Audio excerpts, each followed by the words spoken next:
La déprime, la grande déprime de l'immobilier. Les années passées, le marasme est toujours là. Un secteur est particulièrement touché, celui des résidences secondaires. Regardez les derniers chiffres.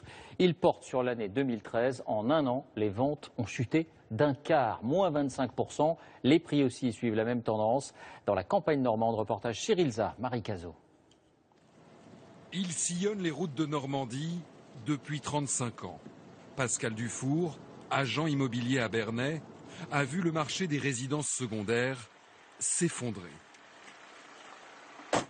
Et justement ce matin, il a rendez-vous avec un propriétaire qui ne parvient pas à vendre sa maison.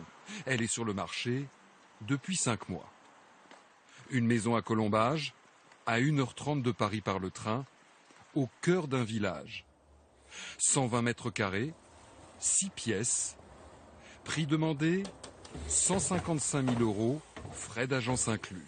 Ça, c'était d'origine. Vous avez rajouté peut-être des Quelques visites ces derniers temps, mais pas un acheteur en vue. Trop cher selon l'agent. Il va tenter de convaincre son client de faire un gros effort. Je pourrais descendre à 150 000, frais d'agence inclus. D'accord. C'est-à-dire que vous êtes en train de me dire que vous baissez de 5 000 €, quoi. Tout à fait. Vous préférez pas baisser de 10 000 tout de suite, de manière à pas éventuellement être obligé d'y revenir? Après, il faut étudier toutes les offres qui seront proposées, quoi. Ça fait un petit peu mal au cœur. C'est vrai qu'on pensait avoir un bien un peu plus, qui ait un peu plus de valeur, mais bon, il faut se mettre dans la réalité. Vous êtes un peu résigné, hein, Oui. Accepter une baisse pour convaincre des acheteurs hésitants. Les acquéreurs existent. Que ça soit à 100 000, 200 000, 300 000 €, les acquéreurs existent et ils attendent un déblocage pour effectivement que le marché véritablement redémarre. À très bientôt. On se tient au courant. Bien le bonjour à madame. Merci. Comme partout en France, entre 2000 et 2008, avant la crise, les prix avaient grimpé de 5% en moyenne chaque année. Désormais, c'est l'inverse. Ils baissent. Ainsi, cette propriété, en vente depuis 2 ans, de 380 000 €, elle est tombée à 333 000 € et attend un acquéreur. Celle-ci vient de trouver preneur, proposée à 190 000 € il y a 3 ans. C'est à 120 000 € que la vente a été conclue.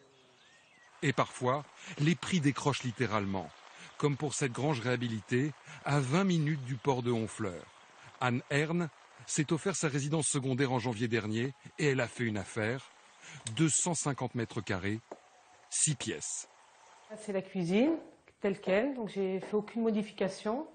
Je voulais une très grande cuisine parce que mes enfants adorent faire la cuisine. Il y a 5 ans, le propriétaire précédent l'avait acquise près de 400 000 €. Il a fini par la céder à 300 000 €. J'ai fait une proposition dans mon budget et qu'ils ont accepté assez rapidement parce que bon, il n'y a pas beaucoup d'acheteurs. Une bonne affaire. Ouais. Malgré la crise et grâce à la baisse des prix, bon nombre de professionnels de l'immobilier espèrent enfin une embellie sur la Normandie.